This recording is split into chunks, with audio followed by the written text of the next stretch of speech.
అందరికీ నమస్కారం. Welcome to my channel. ఈ వీడియోలో ఏపీ ప్రభుత్వ ఉద్యోగులకు సీఎం 3 శుభవార్తలు, ఆనందంలో ఉద్యోగ పెన్షనర్లు, దీనికి సంబంధించిన పూర్తి తాజా సమాచారాన్ని వీడియోలో తెలుసుకుందాము.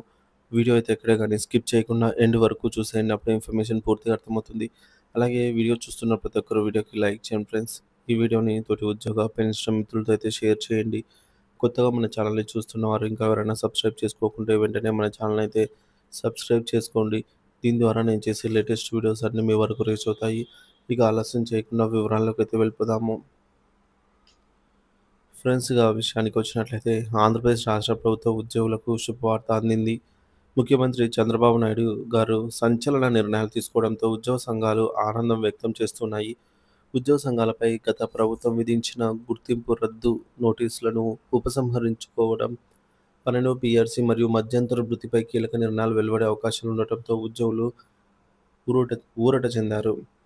ఉద్యోగ సంఘాల గుర్తింపు రద్దు నోటీసులు ఉపసంహరణ.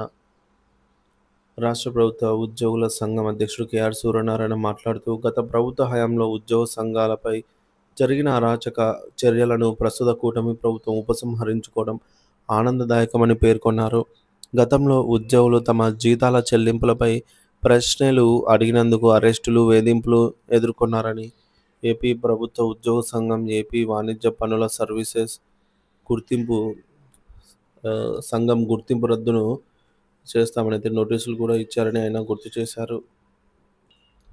గవర్నర్ను కలవడాన్ని కూడా నాటి ప్రభుత్వం నేరంగా భావించిందని, అయితే ప్రస్తుత ప్రభుత్వం గత అరాచక నిర్ణయాన్ని ఉపసంహరించుకొని ఉద్యోగుల రాజ్యాంగ హక్కులను కాపాడిందని సూర్యనారాయణ సీఎం చంద్రబాబు నాయుడుకు, ప్రభుత్వానికి ధన్యవాదాలు తెలిపారు.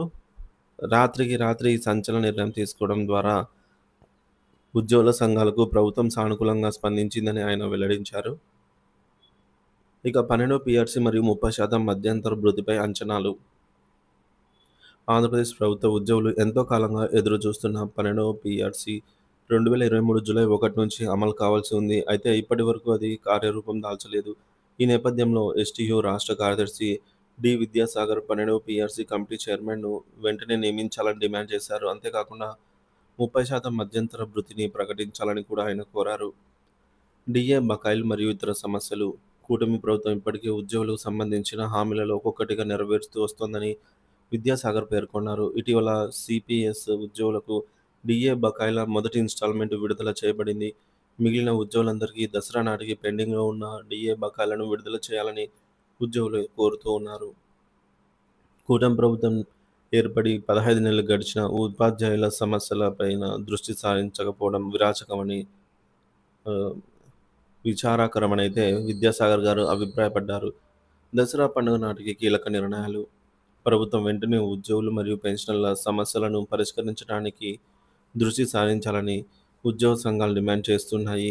దసరా పండుగను పురస్కరించుకుని ఉద్యోగులకు సంబంధించి పీఆర్సీ కమిటీ చైర్మన్ను నియమించడం, 30% మధ్యంతర వృత్తిని ప్రకటించడం లేదా డిఏ బకాయిలను విడుదల చేయడం వంటి కీలక నిర్ణయాలలో ఏదో ఒకటి ఖచ్చితంగా వెలువడుతుందని ఉద్యోగులు ఆశాభావం వ్యక్తం చేస్తున్నారు. ఈ 3 ప్రధాన అంశాలలో కనీసం ఒక దానిపైన స్పష్టత వస్తుందని అయితే ఉద్యోగులు ఆశగా ఎదురు చూస్తూ ఉన్నారు.